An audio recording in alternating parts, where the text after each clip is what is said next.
বঙ্গবন্ধুর আহ্বানে ৭১ যুদ্ধ হয়েছে।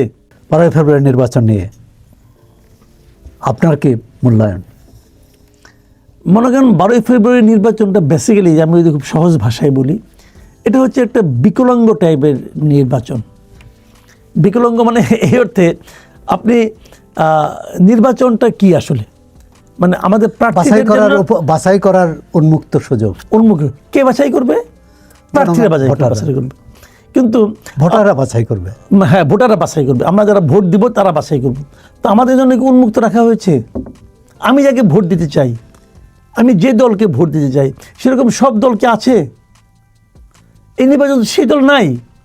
তো আমি তো আপনাকে একটা কথা বলি, দেখেন বাংলাদেশে রাজনীতিতে কে চুরি করছে, কে ডাকাতি করছে, কে অন্যায় করছে, এগুলো সবগুলি ঠিক আছে, এগুলো আপনি ধরেন বিচার করেন, আমার কোনো আপত্তি নাই। কিন্তু এর বাইরেও এদেশে আমার বিবেচনায় কমপক্ষে 1 থেকে 1.5 কোটি মানুষ আছে যারা জীবনে কোনো দিন নৌকা মার্কা ছাড়া অন্য কোনো মার্কায় ভোট দেয় নাই, জীবনে কোনো দিন দেয় নাই। 1 থেকে 1.5 কোটি মানুষ। আমার প্রশ্ন হলো, সেই ভোটারদের জন্য আপনি এই নির্বাচনে কি রেখেছেন? সেই ভোটাররা যখন ইলেকশনে ভোট দিতে যাবে, সেই ব্যালট পেপারে তার জন্য কি পাবে? আপনি তাকে বাধ্য করছেন যে তুমি অন্য কোনো মার্কায় ভোট দাও। এটাকে আপনি করতে পারেন একটা গণতান্ত্রিক রাষ্ট্রে। আপনি আমাকে বলতে পারেন তোমার এর মধ্যেই ভোট দিতে হবে। আওয়ামী লীগের কার্যক্রম নিষিদ্ধ, তারা নির্বাচন করবে কি? সেটাই তো কথা। কিন্তু আওয়ামী লীগের কার্যক্রম কেন নিষিদ্ধ? নিষিদ্ধ কি আসলে আইনগতভাবে হয়েছে কিনা? এটা তো হয়েছে একটা প্রশাসনিক আদেশে, আইনগতভাবে তো হয় নাই। কেউ তো রিট করেনি। রিট না করা, সে রিট করার সাহস পায় নাই। অনেক লোক আছে রিট করবে, যদি থেকে আপনি মব দ্বারা আক্রান্ত হবে না এই গ্যারান্টি দেন, দিতে পারবেন? তো সরকারের দেওয়ার দক্ষতা, তো সরকার দিতে পারবে? আমি তো সরকারের কথাই বলতেছি। তো দায়টা কার উপর উঠবে? এটা একটা ক্রিপেলড ইলেকশন, টোটালি ক্রিপেলড ইলেকশন, এবং এই ইলেকশন নিয়ে একসময় কথা হবে। কিন্তু বিগত 3টি নির্বাচনে জনগণের রায়ের প্রতিফলন ঘটেনি, একতরফা নির্বাচন হয়েছে।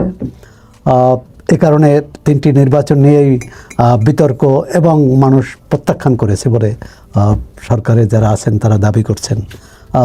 আগামী নির্বাচনে আমরা ভিন্ন কোনো ফল দেখব কিনা? বিগত 3টা নির্বাচন আমি নির্বাচনের আগে আমি বলেছি, এগুলি আমি নির্বাচনই মনে করি না। আমি স্পষ্ট ভাষায় বলেছি। একসময় ওই মোজাম্মেল বাবুর একটা দোকান খুলে পড়ছিল না, এডিটর্স গিল্ড, ওখানে মাঝে মাঝে আমি যাইতাম আর কি, আমাকে নিয়ে যাইতো। দেখা যেত 8 জন 9 জন লোক বসে আছে, তার মধ্যে আমি একলাই চিল্লাইতেছি। এবং এই 24-এর নির্বাচনের আগে আমাকে বলছিল নির্বাচনটা, আমি এটাতে আমি নির্বাচনই মনে করি না, এটাকে আমি নির্বাচনই মনে করি না। যে কারণে আমি বলেছি নির্বাচনই মনে করি না, সেই ধরনের কিছু কারণ কি এইবারের নির্বাচনে উপস্থিত নাই? কিন্তু ওই 3 নির্বাচনের চেয়ে এই নির্বাচন ভাই এক এক রকম। মানুষের মৃত্যু বিভিন্নভাবে হয়, কেউ পানিতে পড়ে হয়, কেউ আগুনে পুড়ে হয়, কেউ না খেয়া হয়। এখন এই 3টা মৃত্যু কি এক? 3টা মৃত্যু এক না, কিন্তু 3টা মৃত্যু বেদনা এক, মরে গেছে। এখন আপনার 2014 যে নির্বাচন, নিশ্চয়ই আমরা কেউ চাই না যে আরেক নির্বাচনের নামে আরেকটা। আমি আপনাকে বলি 2014 নির্বাচনই হয় নাই। অর্ধেক আসনে তো কোনো প্রার্থী ছিল না। 153 আসন হলে ক্ষমতায় যাওয়া যায়, ওনারা ক্ষমতায় গেছে বিনা ভোটে। 153 আসনে বিনা ভোট হয়েছে, ক্ষমতায় গেছে বিনা ভোটে। 2018 নির্বাচনে রাতের বেলা ভোট কমপ্লিট। 2024-এর নির্বাচনে আমি আর ডামি, আর 2026-এর নির্বাচনে আমরা আর মামুরা। সিম্পল হিসাব, আমরা আর মামুরা। নির্বাচন মনে করেন আজকের থেকে 30 বছর পরে লোক এখন হিসাব করবে 2026-এর নির্বাচনে কে কি ছিল 30 বছর পরে, কিন্তু তাহলে তখন এই এনভায়রনমেন্ট আপনি বুঝবেন না। আপনি ইতিহাসের পাতা দেখবেন যে 2026-এর নির্বাচনে কে কি অংশ নিয়েছিল। তখন অংশ নিয়েছিল বিএনপি আর জামাত ইসলাম। তখন চট করে বলবে, আরে বিএনপি আর জামাত ইসলাম না 2001 সালে ক্ষমতায় গেল একসঙ্গে? কি হ্যাঁ। আবার 2008-এ না একসঙ্গে ইলেকশন করলো, করে হারলো? কি হ্যাঁ, ওটাও হ্যাঁ। তাহলে ওনারাই আবার এখানে একজন প্রধান দল, একজন বিরোধী দল। তার মানে এটা হলো আমরা আর মামুরা। হিসাব ক্লিয়ার ভাই। কিন্তু তাহলে এত মানুষ জীবন দিল, এত বড় গণ অভ্যুত্থান হলো, তার একটাই তো লক্ষ্য ছিল যে জনগণের হাতে শুনেন, তার ক্ষমতা আমি একটা কথা বলি সোহরাব ভাই, ছেড়ে দেওয়া। আমি সব সময় যে কথাটা বলি সেটা হলো এই জাতির উন্নয়ন বলেন, অগ্রসর বলেন, সামনে এগিয়ে যাওয়া বলেন, সমস্ত কিছুর মূল ভিত্তি হলো এই জাতিটা ঐক্যবদ্ধ থাকতে হবে। ঐক্যবদ্ধ জাতি ছাড়া, ঐক্যবদ্ধ না হলে কোনো জাতি অগ্রসর হতে পারে না। শেখ হাসিনা এবং তার সরকার এই জাতিটাকে বিভক্ত করে দিয়েছিল, জাস্ট বিভক্ত করে দিয়েছিল দুই ভাগ, এক ভাগে ওনারা আর এক ভাগে বিএনপি আর জামাত। এই হলো ওনাদের স্বীকারই করেনি, অন্যদের হ্যাঁ, রাজনৈতিক প্রক্রিয়ার স্বীকারই বাইরে করেনি। রেখেছিল এবং তারা এই এটা কারণেই করতো- গণঅভ্যুত্থান হয়েছিল। কিন্তু আগামী নির্বাচনে কি? আমি বলছি আপনাকে, তারা এটা করেছিল চেতনার নামে, মুক্তিযুদ্ধের চেতনার নামে। আমি ভেবেছিলাম যে তারা চলে যাওয়ার পরে আমরা ডক্টর ইউনূসকে দিচ্ছি দায়িত্ব, উনি একটা আধুনিক লোক, উনি একটা উদারনৈতিক লোক, উনি একজন ডেমোক্রেটিক মানুষ, সেই হিসেবে উনি জাতিটাকে বোধহয় আবার ঐক্যবদ্ধ করতে পারবে অথবা করতে চাইবে। উনি পারেও নাই, চায়ও নাই, বরঞ্চ 14 বছরে, অথবা ধরেন আমি যদি 2009 থেকে ধরি, 9 থেকে এই পর্যন্ত, এই আপনার 24 পর্যন্ত, এই সময়তে 14 বছরে, 15 বছরে শেখ হাসিনা যতটুকু জাতিকে বিভক্ত করেছিল, উনি এই 14 মাসে তার চেয়ে বেশি বিভক্ত করে দিচ্ছে। কিন্তু প্রধান উপদেষ্টা তো বলেছেন যে যারা অপরাধ করেছে বিগত সরকারের আমলে বা জুলাই গণঅভ্যুত্থানের সময়, তারা সেই অপরাধ স্বীকার না করলে অথবা অনুশোচনা না করলে রিকনসিলিয়েশন সম্ভব না। আপনি যে ঐক্যবদ্ধ হওয়ার কথা বলছেন সেটা সম্ভব না। সেটা আপনি করেন রে ভাই। আপনি আমাকে বলেন একটা জিনিস, যারা অপরাধ করেছে তাদের অপরাধ স্বীকার করা তো ইম্পর্টেন্ট না, তাদের বিচার করা ইম্পর্টেন্ট। আমি আপনার বাড়িতে যে আগুন ধরাই দিলাম, দিয়ে বললাম ভাই ভুল হয়ে গেছে, আগুন ধরাই দিয়েছি, মাফ করে দেন, হলো না তো, আমার বিচার করতে হবে। বিচার ভাই তো- তুমি আগুন, সরকার তো বিচারটা বিচার আপনি করছে। করেন না, করেন, আমি তো বিচার করতে না করতেছি না, কিন্তু বিচারটা কেন হয়? বিচারটা হয় হলো গিয়ে এই কাজটা যে করেছে তার শাস্তি হবে। যে করেছে বলে আপনি মনে করেন তাদের শাস্তি হবে না, কিন্তু আপনার মন অনেক কিছু হইতে পারে। ধরেন আমার সঙ্গে একজন লোকের খুব ঝগড়াঝাটি, তা আমার বাড়ি গরুটা মরে গেছে, আমি তো মনে করি ওর সঙ্গে আমার অনেক ঝগড়া, অতএব ওই গরুটাকে মারতে পারে, এটা আমি মনে করি। কিন্তু পরে দেখা গেল না, ও মারে নাই, আরেকজন লোক মারছে। এই জন্যই তো বিচার। আমি কি মনে করি যে তার উপরে আপনি সিদ্ধান্ত দেন, তাহলে অবিচার হওয়ার আশঙ্কা আছে। কিন্তু কাজেই আপনি বিচারটা করেন না কেন? বিচার করতে না করছে কেন? আমি তো বিচার করতে না করি নাই। বিচার তো চলমান আছে এবং থাকুক চলমান, বিচার চলমান থাকে এক জিনিস, আর বিচার হয়ে যাওয়া আরেক জিনিস। যদি বিচার শেষ না হয় তাহলে কাউকে আপনি অপরাধী বলতে পারেন? কিন্তু অভ্যুত্থানে যারা নেতৃত্ব দিয়েছেন তাদের দাবি হচ্ছে যে আওয়ামী লীগের rank and file, Awami League এবং তার সহযোগী সংগঠন এবং 14 দল সহ তার উপর থেকে নিচ পর্যন্ত সবাই গণবিরোধী ভূমিকা নিয়েছে, গণহত্যায় অংশ আমি আপনাকে একটা কথা বলি, আওয়ামী লীগ এই আন্দোলনে যারা নেতৃত্ব দিয়েছে, আমি বলি আপনাকে, এই আন্দোলনে কেউ নেতৃত্ব দেয়নি। এই আন্দোলনে সারা দেশের মানুষ একসঙ্গে ছিল। কিছু লোক নেতৃত্বের দাবিদার হয়েছে, কিছু লোক বলেছে যে আমরা নেতৃত্ব দিয়েছি। তারা যদি বলতো এই আন্দোলন কালকে থেকে বন্ধ হয়তো বন্ধ হয় নাই তো, কেন ওই 6 জন যে নিয়ে এই হারুনি হোটেলে খাইয়ে নিয়ে মুচুলেকে দেয় নাই? আন্দোলন শেষ, সে তো বাধ্য করেছে। আর বাধ্য করছেন না, দিছে কিনা সেটা বলেন আপনি আমাকে। লেখছে, দিয়েছে তারপর আন্দোলন বন্ধ হয়েছে না, বন্ধ হয়নি। তাহলে ওদের কথাই বন্ধ হয় নাই? আন্দোলনের মতো চলছে, ওরা থামাইতে পারে নাই। আপনি বলবেন যে ওখানে বাধ্য হয়ে দিয়েছে, ওখানে এই হারুনি হোটেলে গিয়ে আগে বিএনপির কাউকে অ্যারেস্ট করে নিয়ে যায় নাই, নিয়ে গেছে, আরো অন্যান্য দলের নেয় নাই, আর কেউ মুচুলিকে দিছে? এই 6 জন দিছে। কি করে দিছে? তারা আন্দোলনকে বন্ধ করতে চেয়েছিল। আমি তো বলি তারা আন্দোলনের পিঠে ছুরিকাঘাত করেছিল। যদি আমি বলি হাইপোথেটিক্যালি, আপনি খণ্ডন করেন না, কেরম পারবেন না তো। কিন্তু তাদের যারা সহযোদ্ধা তারা তো আন্দোলন জাগরণ, সেটাই তো বলছি রে ভাই। এবং তারা যখন দেখেছে যে তার দেওয়া মুচুলেকে আন্দোলন থামছে না, ওই আন্দোলন তো থামানো যায় না। আন্দোলন তো সফল হয়েছে, স্বৈরাচারের পতন ঘটেছে, Good. এখন গণতন্ত্র প্রতিষ্ঠার কাজে এখানে কোনো প্রতিষ্ঠার জন্য নেতা তো খুঁজেন না, নির্বাচন হচ্ছে। এখানে কোনো নেতা ছিল না, পুরা দেশের মানুষ একবারে মাঠে নামছে, কারো কথায় নামে নাই। বঙ্গবন্ধুর আহ্বানে 71-এ যুদ্ধ হয়েছে, বঙ্গবন্ধু না থাকলে যুদ্ধ হইতো না, আর এই 6 জন না থাকলেও এই আন্দোলন থামতো না। পার্থক্যটা এখানেই। বিচারটা ওইভাবে করেন। বঙ্গবন্ধু আন্দোলনটাকে গড়ে তুলেছিল এবং তার আহ্বানে যুদ্ধ হয়েছে। এখানে এদের আহ্বানে আন্দোলন হয় নাই, আন্দোলনের তোড়ে এরা সামনে চলে আসছে। তো প্রধান উপদেষ্টার কথা থেকে যেটা বোঝা যায় যে এই নির্বাচনের পর বা আওয়ামী লীগ যদি দোষ স্বীকার করে তাহলে একটা রিকনসিলিয়েশন হতে পারে। সেইটা কি হবে না হবে এটা আওয়ামী লীগ বুঝবে। আর প্রধান উপদেষ্টা কী বলছে এটা তার রাজনৈতিক প্রজ্ঞার উপর নির্ভর করে। তার রাজনৈতিক প্রজ্ঞা নিয়ে ইতিমধ্যে আমি হতাশ, কাজে ওই আলোচনায় আমি যাচ্ছি না। কারণ আওয়ামী লীগকে ফিরে আনা আমার কাজ না। আওয়ামী লীগ ফিরে আসলে আমি খুব খুশি এটাও না। আমি আওয়ামী লীগের উপর একটা আনহ্যাপি পারসন। আমি শেখ হাসিনাকে খুবই অপছন্দ করি, খুবই। আমি এটা দায়িত্ব নিয়ে বলতেছি, আমি তাকে পছন্দ করি না। সে কেবল দেশটাকে ক্ষতি করে নাই, সে একটা দেশের সবচেয়ে বড় পলিটিক্যাল পার্টির ক্ষতি করে গেছে। আওয়ামী লীগের আজকের যে দুরবস্থা এর জন্য শেখ হাসিনা একা দায়ী, 80% একা, উনি একা 80% দায়ী। কাজেই ওনার কথা বলে লাভ নাই। কিন্তু আপনার যে এই উপলব্ধির সঙ্গে তো আওয়ামী লীগের সাধারণ নেতাকর্মীদের কিন্তু আমার কিছু যায় আসে না, যায় আসে না, কেন আমি তো আওয়ামী লীগ করি না। আমার সঙ্গে ওদের উপলব্ধি মিলতে হবে কেন? আমি তো বাইরের থেকে দেখতেছি। আমি আমার বুদ্ধি দিয়ে জাতীয় ঐক্যবদ্ধ হবে কি করে? জাতীয় ঐক্যমত্য হবে, ঐক্যমত্য যেটা আকাঙ্ক্ষা, আমার আকাঙ্ক্ষা হলো যে ভাই আওয়ামী লীগ আলাদা একটা রাজনীতি করবে, বিএনপি একটা রাজনীতি করবে, জামাত একটা রাজনীতি করবে, সব ঠিক, কিন্তু বাংলাদেশটা এক। এই বাংলাদেশের আমরা সবাই নাগরিক, আমরা দেশটাকে অগ্রসর করব, দেশটার সামনের দিকে অগ্রসর হবে। এটা হলো ওই আপনার ইয়ের মতো, ওই একটা গাড়ি যখন থেমে যায় ওই গাড়িটাকে ঠেলে না, ঠেলে তো একজন ঠেলে সাইড দিয়ে, একজন ঠেলে ওই সাইড দিয়ে, যে বাম দিক দিয়ে ঠেলে সে কিন্তু ডান দিকে ঠেলতেছে, আবার বাম দিকে যখন ডান দিকে ঠেলতেছে, আবার পেছনের লোক সামনের দিকে ঠেলতেছে। ঠেলা কিন্তু তিনজনের তিন দিকে, কিন্তু গাড়ির সামনের দিকে অগ্রসর হচ্ছে। নির্বাচনকে সামনে রেখে রাজনৈতিক দলগুলোর মধ্যে জোট গঠনের একটা প্রক্রিয়া চলছে এবং সর্বশেষ গতকাল 10 দল, জামাত ইসলামের নেতৃত্বে 10 দল আসন ভাগাভাগির ঘোষণা দিয়েছে। তাদের সঙ্গে আরেকটি দল থাকার কথা, ইসলামী ঐক্য, ইসলামী আন্দোলন। তারা থাকবে কি থাকবে না শেষ পর্যন্ত জানি না।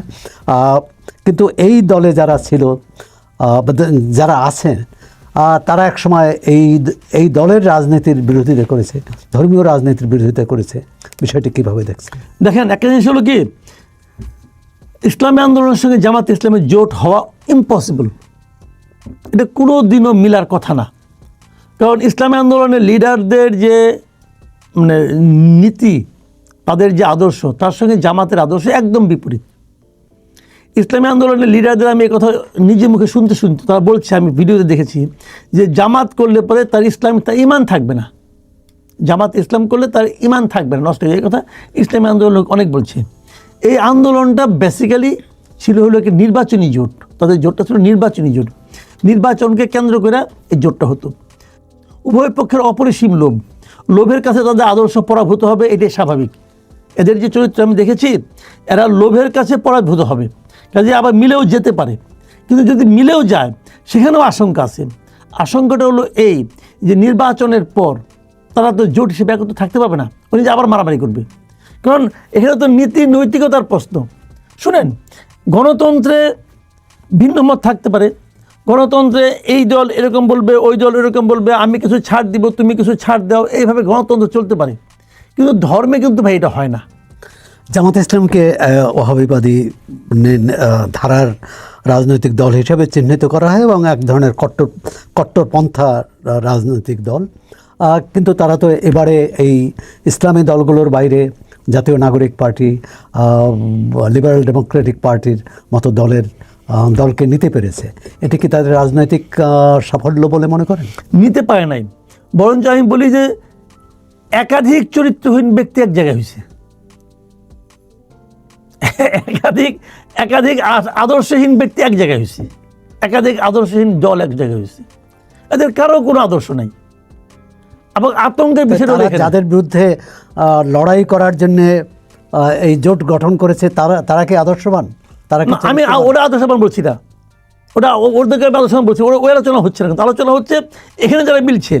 দেখেন, এই লোকগুলো দুদিন আগে পরস্পরের বিরুদ্ধে কথা বলছে, হঠাৎ করে এমপি হওয়ার লোভে একত্র হয়ে গেছে। যদি এমপি হতে না পারে আবার ঝগড়া করবে, যদি এমপি হতে পারে তারপরেও ঝগড়া করবে। তারা এমপি হওয়ার লোভে, তারা বেসিক্যালি সাধারণ ভোটারদেরকে প্রতারণা করতেছে। অলি আহমেদ বলেন আপনি, অলি আহমেদ এর সঙ্গে যুক্ত হওয়ার আগে তার ইহকালে কোনোদিন সে জামাতের কোনো কর্মকাণ্ডের প্রশংসা করছে? আরে অলি আহমেদের রাজনীতি তো শেষ করে দিয়েছে জামাত। অলি আহমেদের যে রাজনীতি সেটা তো শাহজাহান চৌধুরী শেষ করে দিয়েছে। এবং তখন জোটের মধ্যে সে দুই জায়গায় দাঁড়াবে, এক জায়গায় সে দাঁড়াবে, এক জায়গায় তার বউ দাঁড়াবে, এটা নিয়ে তো তার সঙ্গে বিএনপি ঝামেলা। তাহলে সে তো বিএনপি বড় নেতা ছিল রে ভাই, সে তো এই 11 মাসে ওদের সঙ্গে গেছে। তিনি কেন বুড়া বয়সে যদি একটা এমপি হইতে পারি, আর কিছু না, এতে তো লোভ তো অন্তহীন। কিন্তু জুলাই অভ্যুত্থানের যারা নেতৃত্ব দিয়েছে অথবা জুলাই যোদ্ধা হিসেবে পরিচিত এনসিপি কেন জামাতের সঙ্গে? এনসিপি তো সবসময় সবাই বলতো, এই যে আমাদের এই যে ফজলুর রহমান ভাই বলতো না মাঝে মাঝে, অ্যাডভোকেট ফজলুর রহমান বিএনপির, যে এনসিপি বলতো যে এরা তো জামাত, এরা তো আলবা ধরা জায়গার পোলাপান বলতো। কিন্তু ওনার বলার ভঙ্গিটা অন্যরকম ছিল, কিন্তু উনি তো সত্য কথা বলছেন, উনি তো দার্শনিক আমার কাছে আমার মনে হয়। কারণ উনি যেটা বলছে ওটাই তো প্রমাণ হয়েছে। কেমন আমি বলি, আমি কিন্তু এনসিপি, এবি পার্টি এবং জামাত এই তিনটার ঐক্যটাকে কিন্তু আমরা নির্বাচনী ঐক্য মনে করি না। আমি মনে করি এটা হলো আদর্শিক ঐক্য, মানে ওদের আদর্শ একটাই। এবং গতকালকে দেখলাম নাহিদ ইসলাম বলতেছেন, উনিও স্বীকার করছেন যে আমাদের এটা হলো আদর্শিক ঐক্য। তো এই দুটো ত্যাগ হবে, দুইজন আলাদা আলাদা ছিল, এক ঘরে আবার আসছে। কিন্তু এর আগে বিএনপি যখন জামাতের সাথে ঐক্য করেছে তখন কিন্তু বিএনপির নেতারা বলছেন তাদের কৌশলগত ঐক্য। কৌশলগত ঐক্য ছিল, ওটা আদর্শিক ঐক্য ছিল না তো। ওটা তো আদর্শিক ঐক্য ছিল, ওটা ছিল কৌশলগত নির্বাচনী ঐক্য। আওয়ামী লীগকে হারাতে হবে। আওয়ামী লীগ এবং বিএনপির পার্থক্য ছিল হয়তো মনে করুন 2% ভোট। জামাতে যদি 3% ভোট হয়, জামাতের ভোট আমি নিলাম, তাহলে আমি 1% বেড়ে গেলাম। জামাতে যদি 7% ভোট হয়, ওইটা আমি নিলাম, আমি তাহলে বাইরে গেলাম 4% ভোট। হিসাব তো এটাই।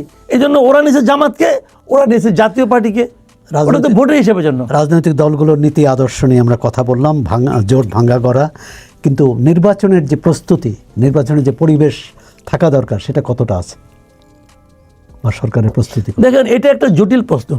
জটিল প্রশ্ন এই কারণে যে, যেমন ধরেন আমরা সাধারণত বলি যে আইন শৃঙ্খলা পরিস্থিতি ভালো না, পুলিশের পারফরমেন্স ভালো না, এগুলো আমরা বলি, এবং আগামী দিনে এইরকমই খারাপই থাকবে। কিন্তু পুলিশের তো দরকারই হয় না যদি নির্বাচনী মাঠে কোনো সংঘাত না হয়, যদি মানুষ শান্তিপূর্ণভাবে ভোট দিতে যায়, দলগুলো যদি আচরণবিধি মেনে চলে, তাহলে তো পুলিশের কোনো দরকার হয় না। এখন এই দলগুলো নিজেদের মধ্যে আচরণবিধি মানবে কিনা, ভাঙবে কিনা, এটা বলা বড় কঠিন। অনেকগুলি ফ্যাক্টর এখানে কাজ করে। যেমন বিভিন্ন জায়গায় আচরণবিধি লঙ্ঘনের অভিযোগ এসেছে। এটা বিচ্ছিন্ন, এত বড় দেশে দুই একটা আসতেই পারে, এটা কোনো ব্যাপার না, এটা বিচ্ছিন্ন হয় অনেক সময়। তো এখানে যে জিনিসটা হচ্ছে কি, যে যদি তারা মনে করে যে না আমরা একটু হলেই জিতবো, আমাদের যদি কেউ ইন্টারন্যাশনালি আচরণবিধি ভঙ্গ করে, তখন কি হবে এটা বড় বড় কঠিন। তবে আবার পুলিশের সঙ্গে ইতিবাচক দিক হলো যে সারা দেশে মিলিটারি থাকবে, আর সেনাবাহিনী থাকলে সেনাবাহিনীর ভূমিকা কী হবে এটাও কিন্তু আমরা কনফার্ম না। কারণ এখনও তো মানে আপনার রাস্তায় সেনাবাহিনী আছে, এবং তারা ম্যাজিস্ট্রেসি পাওয়ার নিয়েই আছে। তারপরে মব ভায়োলেন্স হচ্ছে, তারা কোনো একটা ভালো কাজ করতে পারছে, কোনো উদাহরণ আছে সেনাবাহিনী কোনো একটা ভায়োলেন্সে হস্তক্ষেপ করে থামাইছে, আপনি দেখাতে পারবেন না তো। এই যে প্রথম আলোর পেছনে আগুন দিল, সেনাবাহিনী ছিল না, থামাইছে, থামানোর চেষ্টা করছে। ডেলি স্টারে সেনাবাহিনী থামানোর চেষ্টা করছে, 32 নম্বর ভাঙলো, সেনাবাহিনী থামানোর চেষ্টা করছে। তো এই ক্ষেত্রে আপনি কাকে বেশি দায়ী করবেন, যারা সেখানে দায়িত্বপ্রাপ্ত ছিল না যারা তাদেরকে দায়িত্ব? সেনাবাহিনী বলেন, পুলিশ বলেন, এই সমস্ত সশস্ত্র বাহিনী যারা আছে এরা তো অর্ডারে চলে, ভাই এইটাই তো আইরনি, যে অর্ডার যে দেয় তার কিছু হয় না, অর্ডার যে ক্যারি করে তার ঝামেলা হয়। এদেশে গুলির জন্য পুলিশের যাবজ্জীবন হবে, মৃত্যুদণ্ড হবে, কিন্তু অর্ডার যে দিছে, কে দিছে অর্ডার? পুলিশকে দিছে ওসিকে এসপিকে ডিআইজিকে শেষ পর্যন্ত যে গেছে কোথায় আইজি। অর্ডার তো আইজি ঠিক আছে, আইজির হবো 5 বছর, আর পুলিশের হবো যাবজ্জীবন অথবা মৃত্যুদণ্ড। এটাই যে আইরনি। এখন যদি শেখ হাসিনা বলে আমি রাজসাক্ষী হতে চাই, দিবে? মানে কোন বিবেচনায় আইজিপিকে রাজসাক্ষী বানানো হলো? আমি ভাই এটা আমার হিসাবে মিলি না। কোন বিবেচনায়? ভাই সেই তো মেইন ক্রিমিনাল। সে আপনার মনে আছে নিশ্চয়ই, এই যে সময় যখন বঙ্গবন্ধু হত্যার বিচার হয়, তখন সাক্ষী দিতে আসছিল শফিউল্লাহ সাহেব, এই যে আর্মি চিফ, তখন তাকে বিচারক জিজ্ঞাসা করছিল আপনি সাক্ষীর কাঠ করায় কেন, আপনার তো থাকার কথা আসামির কাঠ করায়, ঠিক না? তো আব্দুল্লাহ মামুনের তো থাকার কথা আসামির কাঠ করায়, সে তো মেইন আসামির ভাই। যাক, নির্বাচনের চিত্রটা কেমন, মাঠের চিত্রটা কেমন দেখছেন? মাঠের চিত্র এখনো বোঝা যাচ্ছে না, এখনো মাঠে বোঝা মানে যাচ্ছে জয় নাকি? পড়া যায় না, নির্বাচন এখনো আইনশৃঙ্খলা। কিন্তু জমে ওঠে নাই। নির্বাচনে যে একটা গরম, একটা উত্তাপ, এটা কিন্তু কোথাও কোনো গ্রামগঞ্জে আছে বলে আপনি কেউ বলবে না। নির্বাচন উত্তাপটা এখন শুরু হয় নাই। কারণটা কি? কারণটা হলো কেউ ভাবছে আমি নিশ্চিত জিতবো, আমার তো মাঠে নামার দরকার কি, ভোটারের কাছে যাওয়ার দরকার কি। কেউ ভাবছে ভোটার আর ভোট দিব কই, ভোটার হাতে তো অপশন নাই, আমি ছাড়া যাওয়ার জায়গা নাই, এরকম আত্মবিশ্বাস। এই আত্মবিশ্বাস বুমেরাংও হইতে পারে, কিন্তু বুমেরাং হওয়ার ইতিহাস এই দেশেও আছে। কাজে কী হবে না হবে বলা বড় কঠিন, কিন্তু উত্তাপটা আমি এখনও দেখছি না। আর জামাতের মানে স্টাইলটা এইরকম, জামাত গোপনে গোপনে করে, গোপনে গোপনে এখানে যাচ্ছে ওখানে যাচ্ছে, মানুষের মধ্যে যাচ্ছে, মেয়েদের মধ্যে যাচ্ছে, মহিলাদের মধ্যে তারা অনুষ্ঠান করতেছে, আয়োজন করতে, আলাপ আলোচনা করতেছে। আর তাছাড়া জামাত ইদানিং একটা নতুন রাজনৈতিক ধারার প্রবর্তক হয়েছে, সেই লোক গুপ্ত রাজনীতি। ওরা গুপ্তভাবে অনেক কিছু করে, তাদের গুপ্তভাবে আওয়ামী লীগের মধ্যে ছিল। আমার তো ধারণা জামাতের প্রচুর লোক গুপ্তভাবে বিএনপিতেও আছে, আমি একেবারে শিওর। পোস্টাল ব্যালট নিয়ে একটা বিতর্ক উঠেছে, যে পোস্টাল ব্যালট তো ছাপা হয়েছে এবং পাঠানো হয়েছে, সেটি তো ভোটারের কাছেই পাঠানোর কথা। কিন্তু আমরা দেখেছি মধ্যপ্রাচ্যের বিভিন্ন দেশে কোনো রাজনৈতিক দলের নেতা বা কর্মীর কাছে অনেকগুলো পোস্টাল ব্যালট, এবং তারাই বিতরণ করছে বিভিন্ন ভোটারের কাছে। এটি তো নির্বাচনের আচরণবিধি লঙ্ঘন এবং নির্বাচনে আইন অমান্য। এর বিরুদ্ধে মানে এটি তাহলে এই পোস্টাল ব্যালট নিয়ে তো প্রশ্ন উঠছে তো অলরেডি। হ্যাঁ, এখন এটা হলো শুনেন, এটা হলো কি আমাদের এই নির্বাচন কমিশনার যে কমিশনটা, এটা যে কতটা আনাড়ি এবং কতটা অযোগ্য লোক দিয়ে এটাকে ফর্ম করা হয়েছে, তার একটা জলজান্ত প্রমাণ হলো পোস্টাল ব্যালট নিয়ে এই কেলেঙ্কারিটা। এটা জলজান্ত প্রমাণ। আচ্ছা, আজকালকার দিনে, আপনি আমাকে বলেন না ভাই, আজকালকার দিনে চিঠি লেখে না লেখে না। একসময় তো অনেক চিঠি আমিও লিখতাম, আপনিও লিখতেন, এখন লেখেন না তো ভাই। প্রেমের চিঠিও লিখতেন? প্রেমের চিঠি লিখছে, অবশ্যই লিখছে, কেমন লিখবো না? আমি কি সবসময় বুড়া ছিলাম নাকি? একসময় কি জোয়ান ছিলাম না? আর জোয়ানকে লেগে আমাকে মেয়েরা পছন্দ করতো না। এখন নির্বাচন কমিশন চিঠি লিখতে পারে না। আমার কথা হলো কি ভাই, একসময় লিখতাম, এখন তো লিখি না। সময়ের প্রয়োজন, আপনাকে বুঝতে হবে। এই জিনিসটা ডিজিটালি করা যেত, এবং ডিজিটালি করলে ওটা একদম অ্যাকুরেট হতো। নানা প্রক্রিয়া ছিল, আমি যতদূর জানি, আমি জানি জার্মানির একটা কোম্পানি অলরেডি তাদের কাছে প্রস্তাব নিয়ে গেছিল যে কীভাবে এটাকে ডিজিটালি সঙ্গে সঙ্গে করা যায়। ওরা বুঝেই তো না রে ভাই, ওরা এত বুড়া যে ওরা বুঝেই না এটা কি, ওরা টেকনোলজিই বুঝে না।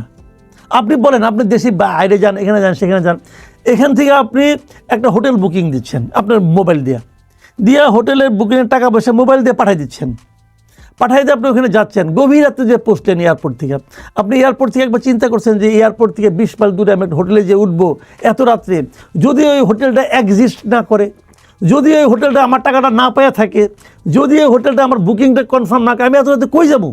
এই টেনশন কি আপনি একবারও করেন না। কারণ আপনি জানেন এটা এতটাই সিকিউর এবং এটা এতটাই অথেন্টিক, এতটাই নির্ভরযোগ্য, এটা খুব ইজি একদম। আপনি কিন্তু আপনার জীবনের রিস্ক দিচ্ছেন, আর একটা ভোটের রিস্ক আপনি নিতে পারবো না। এটা কি ডিজিটালি করা যেত না? ইজিলি যেত। পাসপোর্ট, এখন আমাদের সব পাসপোর্ট পাসপোর্ট হয়ে গেছে। আমাদের এনআইডি কার্ডগুলো আপনার করা যায়, স্ক্যান করা যায়, সব কিছু ওখানে আছে। কার্ড দিয়ে স্ক্যান করবে, বলবে। দেশের সব কিছু চলছে ডিজিটালি। ভোট দিতে হবে কাগজ দিয়া, ভাঁজ করলে দাগ এক জায়গায় পড়ে, আরেক জায়গায় পড়ে না। এই কী রে ভাই পাগলামি! মানে হয়েছে কি জানেন, আপনি বয়স্ক লোকের মধ্যে দেখবেন, এখনও দেখবেন অনেক বয়স্ক লোক আছে, ওরা দেখবেন যে আপনার এই স্মার্টফোন ইউজ করতে পারে না, ওরা বাটন ফোন ইউজ করে, কারণ ওরা এটা বুঝে না জিনিসটা। তো এরা হলো বাটন ফোন যুগের লোক। তো এদেরকে দিয়েছেন আপনি সবচেয়ে স্মার্টেস্ট কাজটা করার জন্য, যা হবার তাই হচ্ছে। জাতীয় সংসদের যে নির্বাচনের যে ব্যালট, সেটা নিয়েও তো প্রশ্ন উঠতে পারে, এবং সেটি ইতিমধ্যে জাতীয় সংসদ নির্বাচন এবং গণভোট নিয়ে প্রায় 25 কোটি 25.5 কোটি ব্যালট পত্র ছাপতে হবে। সময় আছে মাত্র 25 দিন, 2-3 দিন আগে সেটা ছাপার কাজ শেষ করতে হবে, পৌঁছাতে হবে। এটা হয়তো ছাপানো হয়ে গেছে আমার ধারণা, আমি জানি না, ঠিক বলতে পারবো না, হয়তো হয়ে গেছে। কিন্তু গণভোট নিয়ে তাকে ঝামেলা হবে বিরাট। কীরকম? গণভোট তো লোকে বুঝেই না, লোকে গণভোট বুঝে? আমরা 3টি গণভোট তো এর আগে করেছেন। এই গণভোট বুঝে লোকে, এই লোকে এখানে 4টা প্রশ্ন, একটা প্যাকেজ, এই প্যাকেজ লোকে বুঝে? আপনারা বলেন 4টা প্যাকেজ পড়তে লাগে। এতগুলো রাজনৈতিক দল, এত বিশেষজ্ঞ মিলে এটা ঠিক করলেন, আপনি বলছেন বুঝে না? আমি বলতেছি তো, আমি দায়িত্ব নিয়ে বলছি বুঝে না। এত তো পলিটিক্যাল পার্টিগুলি কী করছে আমি চাই না তো, পলিটিক্যাল পার্টি করুক আর ডক্টর ইউনূস করুক অথবা ওনার আলী রিয়াজ সাহেব করুক মহাজ্ঞানী, এরা যেই করুক, এটা একটা মূর্খতার ফসল। এটা বলবো আমি আপনাকে কারণটা বলি। এখানে যে জিনিসটা আছে, লেখাটা পড়তেও আপনার 1 মিনিট সময় লাগবে, মিনিমাম 1-1.5 মিনিট সময় লাগবে যদি আপনি খুব মানে দ্রুত পড়েন। তারপরে কথা হলো, আমাদের দেশে সরকারি হিসাবে, পরিসংখ্যান ব্যুরোর হিসাবে সাক্ষরতার হার হলো এই মুহূর্তে 72%। 72। তার মানে 28% লোক লোক লিখতে এবং পড়তে জানে না। তাহলে আমার ভোটারে ওই একই আনুপাতিক ভোটার আছে, তার মানে 28% ভোটার লিখতে এবং পড়তে জানে না। তাদের কাছে এটা কি? এটা হিজিবিজি আর তো কিছু না, হিজিবিজি। না, তাদেরকে বলা হবে জুলাই অভ্যুত্থানের পক্ষে আপনারা না। কে বলবে? এই যে সরকার প্রচারণা চালাচ্ছে, তো সরকার তো বলতেছে হা ভোট দাও। হা ভোটের জন্যই তো এটা। তো সরকার তাহলে হা ভোট দাও, তুমি হা ভোট দাও, তাহলে আপনি ভোটে দাও করে কি ছিল? সরকার যদি বলেই দেয় কি করতে হবে, একটা ন্যায্যতার পক্ষে প্রচার চালাবে, তাহলে ন্যায্যতার পক্ষে তো হয়ে গেল, তাহলে আপনি ভোট দিচ্ছেন কেন? ভোট দেওয়ার অর্থটাই হলো যে ন্যায্য কি অন্যায্য আপনি ঠিক করেন। ভোটের অর্থটা কি? এটা ন্যায্য কি অন্যায্য আপনি পাবলিককে বলতেছেন, জনগণকে বলতেছেন যে এটা কি ন্যায্য না অন্যায্য, এটা আপনি ঠিক করেন, এই যে বলতেছেন। তো আমি এটা ন্যায্য অন্যায্য বুঝবো কীভাবে? হয় আমি পয়লা বুঝবো, অথবা আমাকে কেউ একজন বোঝাবে। আমাকে কে বোঝাতে পারে? আমাকে বোঝাতে পারে যারা নাকি সরকারে যেতে চায়, মানে যে পলিটিক্যাল পার্টিগুলো নির্বাচনে অংশ নিচ্ছে, রাজনৈতিক দলগুলো, তারা বুঝাবে, কোনো অসুবিধা নাই, যার মতো বুঝাবে। তাহলে সেখানে সবাই তো বলতেছে আমরা হা ভোট চাই, সবাই বুঝাবে। এর মধ্যে সরকারের কোনো মাথা খারাপ হয়ে গেছে। সরকার বুঝলে আমার আপত্তির কথা, সেটা আমি বলি। সরকার এটা বুঝাতে পারে না এই কারণে যে ভাই সরকারকে তো আমি বেতন দেই, আমি তোকে বেতন দেই, রেফারির ভূমিকা থাকার কথা। হ্যাঁ, যে তার তো এটা পক্ষেও যেতে পারে, নায়ের পক্ষেও যেতে পারে। হ্যাঁ, এটা তো আপনার কাছে। আপনি একটা উদাহরণ দিয়ে বলি আপনাকে। আপনি বাসায় একটা কাজের লোক আছে, তাকে আপনি বলছেন যে বাজারে যাও, যাই আমার জন্য মুরগির মাংস নিয়ে আসো, মুরগি নিয়ে আসো, আজকে মুরগি খাবো। সে বাজার করে যাইতে বলছে না, আপনি মুরগি খাওয়া ঠিক না, আপনি সবজি আর ডাল খান। আপনি কি করবেন? আপনি বলবেন তুই আয়, তোর চাকরি কালকে থেকে নাই, আমি আরেক লোককে নিয়োগ দেবো। আমি কি খাবো না খাবো, টাকা দিব আমি, যে যাকে পাঠাবো তার বেতন দিব আমি, সে আমাকে বলে দেবে আমি কি খাবো? তুই কে রে বেটা? আমি যদি আপনাকে বলি যে ভাই আপনি আমার বাসায় দাওয়াত খান, না, এই সরকার তো দাবি যে জুলাই অভ্যুত্থানের ভাই এটা তো দাবি করতে এই সরকার এসেছে, এটা তো দাবি। আমার ওই কাজের লোকে বলতে পারে যে আপনার মা আমারে বলে গেছিল আপনি দেখাশোনা করার জন্য, এই জন্য আমি করতেছি। বিশ্বাস না আপনি মরামারে জিজ্ঞাসা করেন, মা তো মরে গেছে, আমি কারে জিজ্ঞাসা করবো? না, এই সরকার তো কোনো মানে জনগণের বিরুদ্ধে যায়, দেশের বিরুদ্ধে যায় এমন কাজ তো করতে পারে না, কারণ এটা গণ অভ্যুত্থানের সরকার। রাইট, করতে পারে না, এই জন্য বলতেছি করতে পারে না। আপনি করতেছেন, এই জন্য বলতেছি হায়ের পক্ষে তারা প্রচার চালাচ্ছেন। হ্যাঁ, আপনি বলতেছেন তারা করতে না করাটাই স্বাভাবিক, এটা বলতে চাচ্ছেন। তা তো স্বাভাবিক কাজটা করতেছে না। একের পর এক আমরা তো বলতেছি, একটার পর একটা ঘটনা দিয়ে বলতেছি তারা পারতেছে না। অযোগ্য লোক নিয়োগ হয় না হয়তো, তারপরে তাকে বের করে দিতে হয়। তো আমাদের এখানে সবগুলো পলিটিক্যাল পার্টি কী কারণে বের করে না, কী কারণে সরকারকে তোষণ করে, এটা তাদের দুর্বলতার ব্যাপার। তারা হয়তো অন্যরকম আশায় আছে, অন্যরকম লোভে আছে। আমার তো ভাই লোভ নাই, আমি পাবলিক মানুষ। সরকার এই মুহূর্তে পদত্যাগ করলে বা সরকার না থাকলে নৈরাজ্য তৈরি হবে। আমি তাকে পদত্যাগ করতে বলছি, কি হলে কি হবে আগে বলতে পারেন না আপনি, না বাদ দিতে বলতেছেন কাউকে। আমি বাদ দিতে বলছি না, আমি বলছি ভাই তুমি এই কাজগুলো করো না, এগুলো তোমার কাজ না, আমি এটা বলতেছি। আমি বলতেছি যে হা ভোট না ভোটের পক্ষে বিপক্ষে প্রচারণা চালানোটা তার কাজ না। এখন কেউ যদি নায়ের পক্ষে প্রচার চালায়, সরকার যেমন হায়ের পক্ষে চালাচ্ছে, নায়ের পক্ষে প্রচার চালায়, সেটি তো না আইনত না। যদি সে কোনো পলিটিক্যাল পার্টি হয় তাহলে হা নার ব্যাপারে আমার কোনো আপত্তি নাই।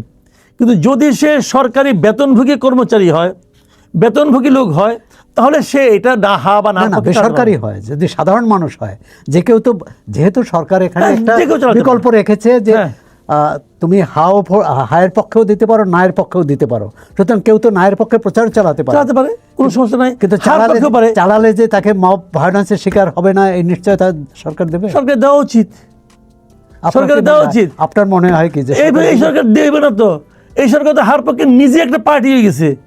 আচ্ছা, আমি ব্যাংকে যাই, ব্যাংকে যেয়ে ওই দিন দেখি ব্যাংকের মধ্যে প্ল্যাকেটটা আনানো যে হার পক্ষে ভোট দিন। আচ্ছা, ধরা যাক হাইপোথেটিক্যালি আমি নার পক্ষে ভোট দিতে চাই, ধরা যাক, তাহলে ব্যাংকের ওটা দেখে আমি ব্যাংকের উপরে ক্ষিপ্ত হবো না?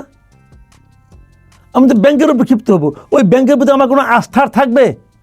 থাকবে না তো। ব্যাংকিং সিস্টেম চলে আস্থার উপর, আমার তো আস্থা নাই। স্কুলে বলতেছে হার পক্ষে ভোট দিন, সবাই বলতেছে হার পক্ষে ভোট দিন। আলিরিয়া সব দিন একবার এই দেশে যায়, এখানে যাবে, ওখানে যায়, চিটাঙ্গে যায়, রাজশাহী যায়, কই যায়, যায় বলে হার পক্ষে ভোট দিন। সরকার তাকে দায়িত্ব দিয়েছে। কেন দেবে সরকার? সরকার করে বাপের টাকা না আমার টাকা? বলেন আপনি এটা।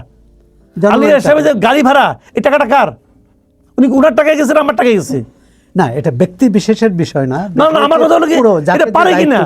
ধরেন যে লোকগুলি নাই ভোট দিবে, যে লোকগুলি নাতে ভোট দিবে, তাদের কি টাকা নাই ওখানে?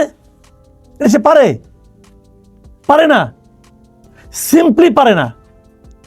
এটা কি এখানে একটা নৈতিকতার ব্যাপার আছে ভাই? পারে না। বলবে যে বৃহত্তর গণতন্ত্রের স্বার্থে তারা কি বলবে না বলবে? শুনেন, যখন চোর হাতে হাতে ধরা পড়ে তখনও তার কাছে একটা লজিক থাকে সে কেন চুরি করছে। ওইটা শুনে আমার লাভ নেই রে ভাই। না, এই সরকার তো আর চোর না। চোর না, আমি বলছি যে ওই অর্থে ওনারা যখন এই আগামগুলি করতেছে তার একটা পক্ষে একটা যুক্তি আছে, থাকতেই পারে, ওটা তার যুক্তি, আর আমি দিতেছি আমার যুক্তি। আমরা একটু অন্য প্রসঙ্গে আসি। নির্বাচন নিয়ে অনেক কথা হলো। আওয়ামী লীগ সরকারের শেষ দিকে মার্কিন যুক্তরাষ্ট্রের সাথে সম্পর্কের টানাপোড়েন লক্ষ্য করা গিয়েছিল, এবং অনেকেই মনে করেন যে সরকার পরিবর্তনে তাদেরও একটা ভূমিকা আছে। এবং 8 আগস্ট যখন ডক্টর মোহাম্মদ ইউনূসের নেতৃত্বে নতুন সরকার গঠিত হয়, সবারই প্রত্যাশা ছিল যে যুক্তরাষ্ট্রের সাথে সম্পর্ক উন্নয়ন হবে এবং ব্যবসা বাণিজ্যে যেসব টানাপোড়েন আছে, যেসব সমস্যা আছে, সেগুলো দ্রুত কেটে যাবে এবং আমরা যুক্তরাষ্ট্র থেকে বিরাট সহায়তা পাবো। কিন্তু আমরা দেখলাম যে অন্তত 3টি ঘটনায়, প্রথমত হচ্ছে যে শুল্ক ট্রাম্প প্রশাসনে সে শুল্ক বাড়িয়ে দিল, পরবর্তীকালে আলোচনার মাধ্যমে সেই শুল্ক কিছুটা কমালো, কিন্তু সেখানে দেখা গেল তার বিনিময়ে যা দিতে হয়েছে সেটি পাওয়ার চেয়ে দেয়াটাই বেশি। কারণ অন্য দেশের থেকে বেশি দামে যুক্তরাষ্ট্র থেকে গম সহ অন্যান্য পণ্য কিনতে হবে, সেখান থেকে বোয়িং কিনতে হবে। এটি একটি। দ্বিতীয়ত তারা ভিসা বন্ড চালু করলো এবং 26টি না 25টি দেশের মধ্যে বাংলাদেশ তার অন্তর্ভুক্ত ছিল।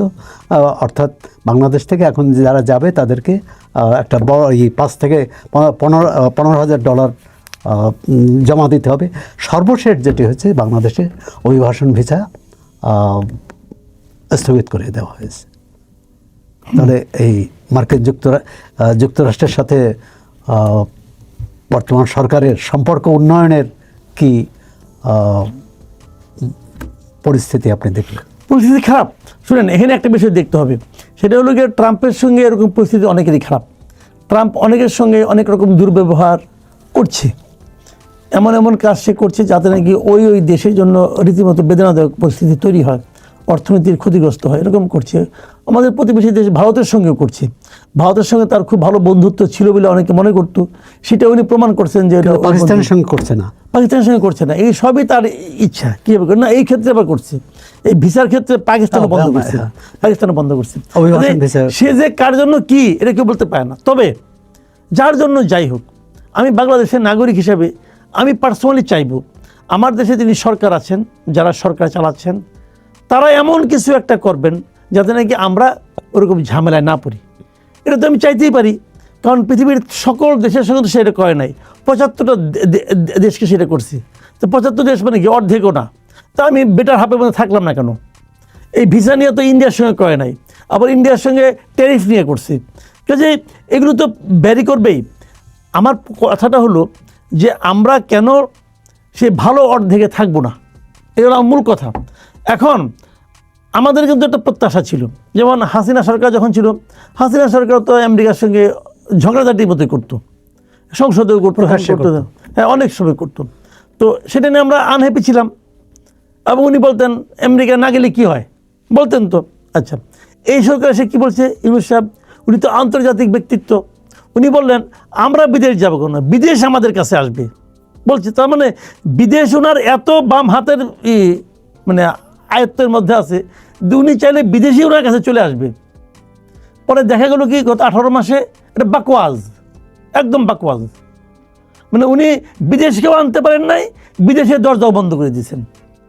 এখন উনি আসার পরে বাংলাদেশের পাসপোর্ট ইন্টারন্যাশনালি যেরকমভাবে অবমূল্যায়িত হচ্ছে, এখন খালি আপনি আমেরিকারা বাদ দেন, আমেরিকা তো অনেক মানে অন্য দেশ, নর্মাল অনেক দেশে বাংলাদেশে ভিসা দিলে পায় না, ভিসা পায় না। 101টি দেশের মধ্যে 94তম স্থানে হচ্ছে বাংলাদেশ, অর্থাৎ নিচের দিক থেকে 7ম স্থানে বলেন। বাংলাদেশ পাসপোর্ট। এটা ওনার আমলে হয়েছে, যিনি নাকি বিশ্ব নাগরিকের মতো আচরণ করতেন এক সময়। তাহলে আমরা ওনার কাছ থেকে কী পেলাম রে ভাই? না, উনি তো বাংলাদেশের গর্ব। আপনি বিশ্ব নাগরিক হিসেবে আচরণ কেন? তিনি শান্তিতে নোবেল পুরস্কার নিয়ে এসেছেন বাংলাদেশের, এটা তো গর্বের এবং আনন্দের। আনন্দ, ওই আনন্দের ঠেলায় এখন আমার কোথাও ভিসা পাই না। বরং আপনি একটা কাজ করেন, আপনি একটা প্রস্তাব দেন যে প্রত্যেকের পাসপোর্টে ডক্টর ইউনূসের একটা ছবি যেন টাঙায় দেয়, পাসপোর্টের মধ্যে ইউনূসের একটা ছবি লাগাই দেয়। না, এটা তো তাহলে ওই গর্ব দেখে ব্যক্তিগতভাবে- আমাদের গর্ব হয়ে যাবে।